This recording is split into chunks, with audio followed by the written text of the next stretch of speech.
Welcome. आपके सामने ये संख्या है 3, 4 और संख्या है 6। ठीक, ये 3 के अपवर्तक, 3 के अपवर्त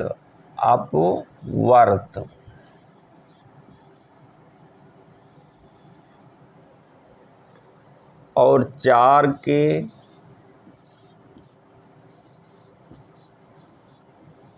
अपवर्त और 6 के अपवर्त। तो ये अपवर्त शब्द है जो है, ये जो अपवर्त है, ये अपवर्त को हम क्या क्या कहते हैं? इसको हम गुणज भी कहते हैं। गुणज, और इसको भी गुणज, ये अपवर्त को गुणज, और अंग्रेजी में इनको क्या कहते हैं? मल्टीपल।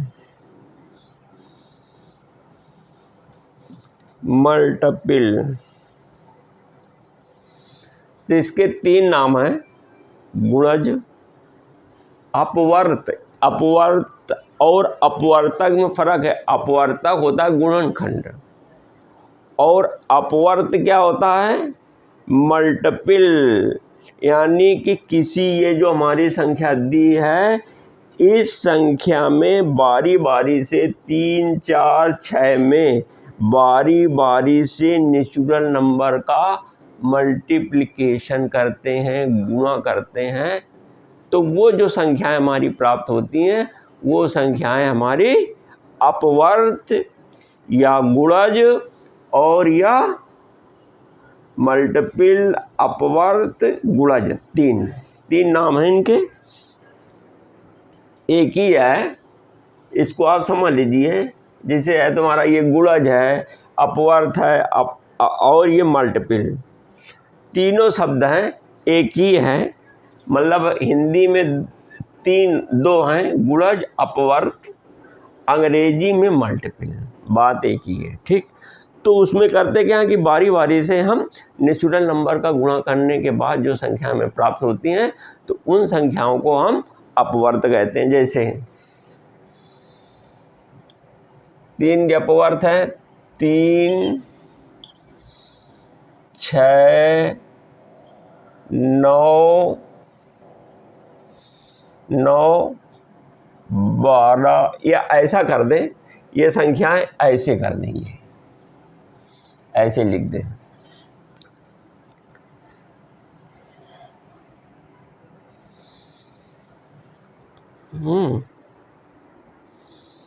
तो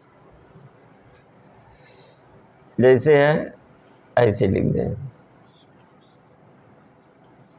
3 के अपवर्त,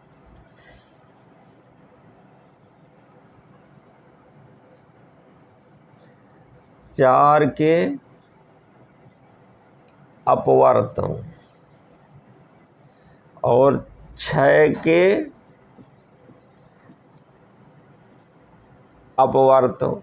तो आप समझ गए, पाया छूट गई इनमें, अपवर्त।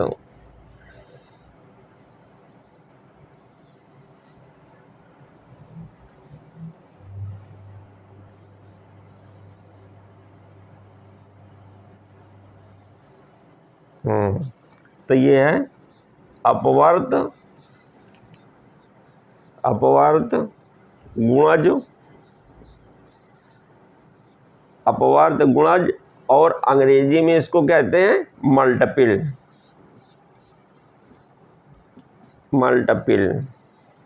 ठीक, तो ये हैं, तो 3 के अपवर्त क्या होंगे? 3, 6, 9, 12, 15 और इसके बाद 18, 21, 24, 24 के बाद है हमारा 27, 27 के बाद इधर हम लिख दें और ऐसे 28 लिख दें, ऐसे 28, 27, 3 नंबर 27, 3 दें 30, 30 के बाद 33 और 33 के बाद ये 36। ये किसी प्रोविज़न, कोई प्रावधान है, इसलिए मैं ऐसा कर रहा हूँ, क्योंकि यहाँ करना क्या है कि ये हमारा मल्टीपल ऐसा है कि जो सब में होगा। जैसे इसी में अब जैसे 3 है, 4 है, तो 4 के 4, 8, 12 और 4, 8, 12, 16, 20, 4, 8, 12, 16, 20, 24 और 28, 32 और 36। अब इसके क्या होंगे? 6, 12, 18, 24 और इसके बाद 30, इसके बाद 36। तो ये है हमारे अपवर्त। अपवर्त का मतलब ये होता है इसके ये गुणा हैं। तो ये जो संख्याएं हैं 3, 4, 6, इनमें हमने क्या किया कि बारी बारी से नेचुरल नंबर 1, 2, 3, 4, 5, 6 का गुणा किया। तो गुणा करने के बाद ये संख्याएं आ रही हैं, इसीलिए इनको हम गुणज कहते हैं। तो हम जो पढ़ा भी आपको पढ़ाते हैं तो ऐसे तो करते हैं कि जो हमारे गुणा की हुई है संख्याएं, जैसे 2 का 2, 2 दूनी 4, 2 तीन 6, तो यानी 2 का 3 में, फिर 2 का 4 में, तो 2 का 5 में, इसी तरीके से गुणा होता है। तो वो गुणा रटना होता है। टेबल में क्या होता है कि 10 तक का हमें गुणा रटना होता है, वही हम टेबल कहते हैं, कोई बात नहीं है। तो हम वो गुणा रटते हैं। तो जैसे हम इसमें हमने 3 और 3, 4, 6 में हमने जो गुणा नेचुरल नंबर का किया है, तो ऐसे हमें चेक करना पड़ेगा कि देखो यार हमने गुणा सही किया है कि गलत किया है। तो उससे बचने के लिए यदि हमें पहाड़ा 10 आता है तो हमारा काम चल जाएगा, हमें संख्याएं चेक नहीं करनी पड़ेंगी। तो इसलिए ये हमने ऐसे लिख दिया, 3 के अपवर्त, 4 के अपवर्त और 6 के अपवर्त। तो ये अपवर्त को कहते हैं गुणा की हुई। तो इसमें ये आपने ये देखा कि देखिए ये 12,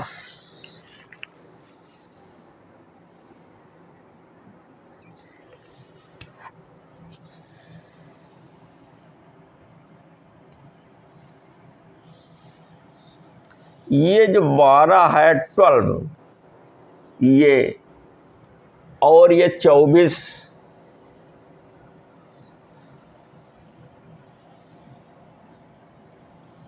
ये और ये देखिए।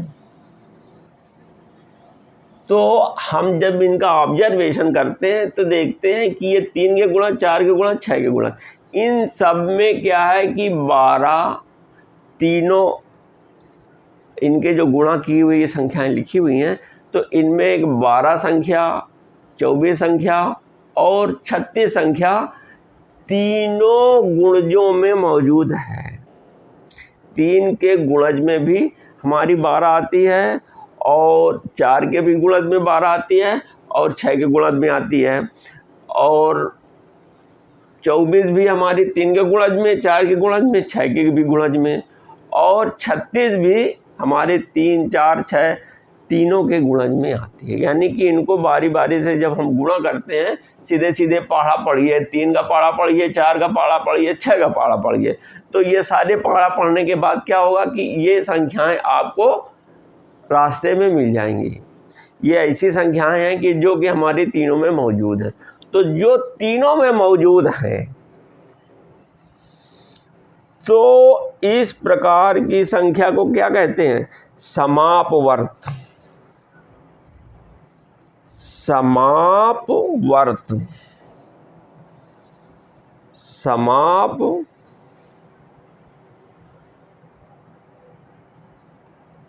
समापवर्त, समापवर्त मतलब समान रूप से।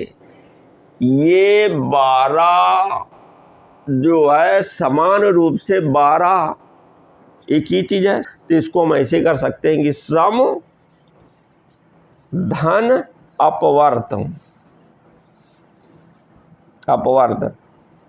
ये हुआ ना सम धन अपवर्त। तो यानी कि इसमें भी है 12, 24 इसमें भी है, इसमें भी है, इसमें भी है, और 36 इसमें भी है, इसमें भी है, और इसमें भी है।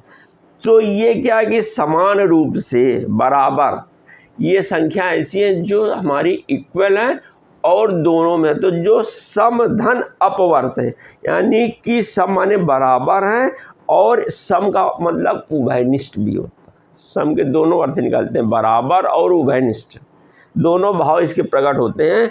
कि इसके मतलब कि हमारी 12 संख्या ये उभयनिष्ठ है, जिसको सार्व शब्द भी बोलते हैं, कि जो कि 3, 4, 6 के गुणज में मौजूद है।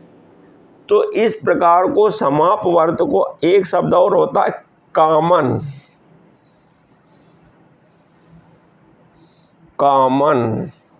मल्टीपल,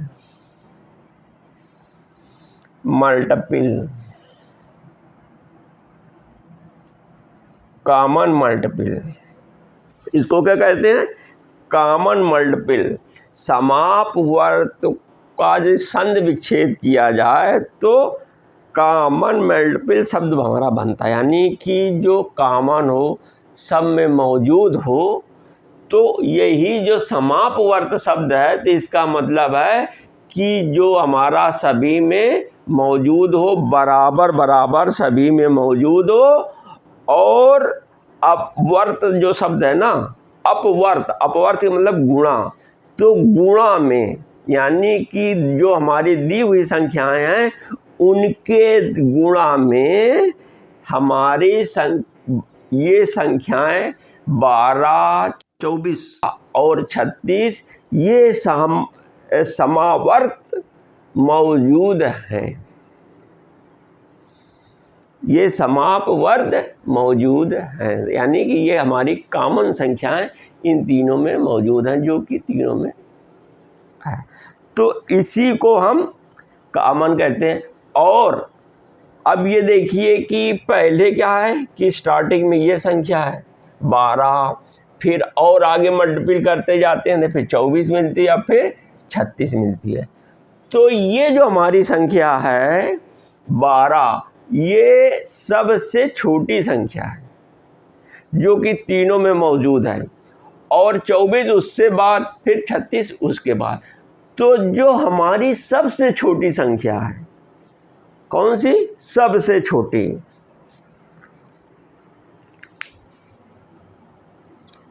सबसे छोटी। तो ये हमारी कैसी संख्या है? सबसे छोटी, सबसे छोटी, सबसे छोटी, और जिसको अंग्रेजी में कहते हैं लीस्ट, और एक और भी इसका अंग्रेजी नाम होता है लोवेस्ट।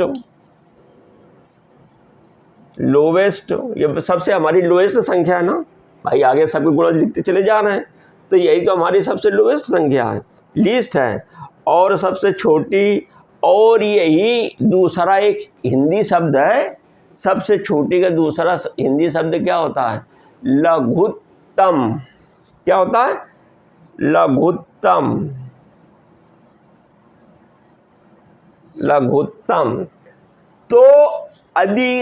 तो ये वाली संख्या कौन सी हुई हमारी?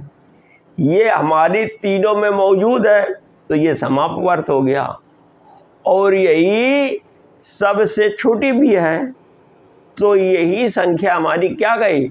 समापवर्त, लघुत्तम समापवर्त। इसीलिए इस संख्या का नाम पड़ा एलसीएम,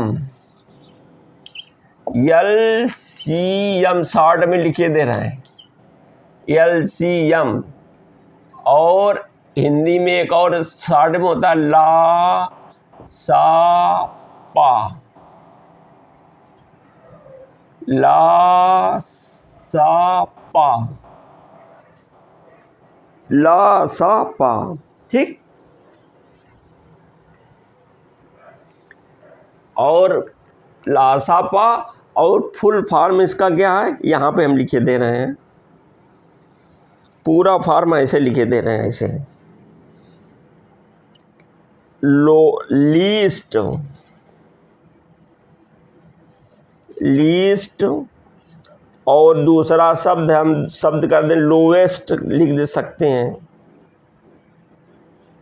लोवेस्ट।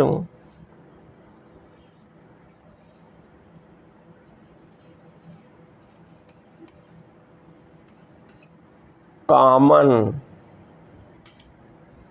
Multiple,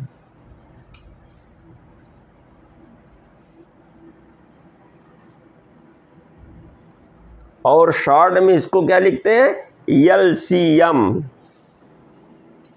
LCM. और दूसरा क्या नाम है हिंदी, ला सा पा। ला का मतलब लघुत्तम, सा का मतलब समापवर्त, अब मा ला सा पा, ला सा लघुत्तम। भाई सीएम के शब्द क्या होता है, कॉमन फैक्टर। देखो समापवर्त को हम कॉमन फैक्टर कहते हैं ये, तो कॉमन फैक्टर क्या हुआ, समापवर्त। तो ला माने लोवेस्ट, लीस्ट, लीस्ट माने भी सबसे छोटा होता है और लोवेस्ट माने भी सबसे छोटा होता है। तो जो हमारी सबसे छोटी संख्या है, सबसे छोटा समापवर्त है, उसी को हम लघुत्तम समापवर्त कहते हैं। और ये संख्या हमारी कैसी है, जिसमें सभी संख्याओं का बराबर, सभी संख्याओं का भाग चला जाता है। जैसे 12 संख्या आई है तो हमारा 12 क्या है, एलसीएम है, तो 3, 4 और 6 का लासापा कितना है, लासापा है हमारा कितना 12, या जिसको कह सकते हैं एलसीएम, ठीक। तो 3, 4, 6 का लासापा 12 है। तो ये हमारी संख्या ऐसी संख्या है कि सबसे छोटी संख्या है, और इस संख्या में ये जो 12 संख्या आई है, 3 का भी भाग चला जाएगा, 4 का भी भाग चला जाएगा और 6 का भाग चला जाएगा। तो ये हमारी संख्या सभी में कॉमन है, मौजूद है, सबसे छोटी भी है और सब में मौजूद है। तो यही तो यार हमें बहुत ज़रूरत है। अब हम सोच रहे हैं हम आगे ना चलें कि देखो हमारा बन गया है काम। जब हम भिन्न पढ़ाते थे तो भिन्न पढ़ाने में होता क्या था कि हमें जो है समान हर की ज़रूरत पड़ती थी। तो जब हमें समान हर की ज़रूरत पड़ती थी तो बार बार दिक्कत होती थी कि आगे कैसे जोड़ना या घटाना, भिन्न काम कैसे करें। तो उसकी जगह ये हमारा काम आएगा लासापा, क्योंकि ये सब में मौजूद भी है और सबसे छोटी संख्या है। तो इसलिए ये हमारा जो लासापा है ये भिन्न के हर की जगह हमारा बहुत अच्छा काम करेगा। तो चलो यार हमारा ये काम बना। तो एक चीज़ और होती है कि इसके गुण क्या होते हैं इस संख्या के। ये संख्या सबसे छोटी भी होती है, जिसमें तीनों के क्या होते हैं, तीनों के भाग चले जाते हैं। तो उसमें ये भी देखिए जैसे संख्या 3 है और 4 है और 6 है, तो इन संख्याओं का जो लासापा है, लासापा आया है वो कितना है, लासापा आया 6 आया, 12 आया है। और यदि मान लीजिए संख्या 3 है और मान लीजिए 6 है, संख्या 3 और 6 इन, तो 3 और 6 के 2 गुणते 3, यही तो हुआ ना। तो 6 के जो है हमारे गुणज कौन कौन से होंगे, 6 ही तो होंगे। तो इस 3 और 6, 3 और 6, तो 3 और 6 के जो हमारे गुणज होंगे, तो एक चीज़ और हम करते हैं इसमें कि अभी हम इसको आगे भी नहीं ले जाएंगे, इसको हम आगे पढ़ाएंगे, इसी में नहीं पढ़ा देंगे। तो लासापा केवल इतना समझा कि जो हमारे ये मल्टीपल होते हैं, तो इनमें जो हमारी सबसे छोटी संख्या होती है जिनमें तीनों का भाग चला जाता है। और एक चीज़ और होती है, ये जो संख्या आती है ये हमारी या तो वही संख्या होगी जो जितनी हमारी संख्याओं का यदि हमें लासापा निकालना है तो उनमें जो सबसे बड़ी होगी उसके बराबर भी हो सकती है। जैसे 3, 4, 6, जैसे 3 है और 6 है और 18 है, ये 3 संख्याएं हैं। तो इन संख्याओं का जो है हम लासापा यदि हम निकालना चाहें तो कितना आएगा, 18 आएगा। तो जब इनका लासापा 18 आएगा तो क्या करेंगे हम, इसमें क्या है कि 3, 6, 18 का जो लासापा है मैक्सिमम संख्या जो सबसे बड़ी है तीनों में 18 है।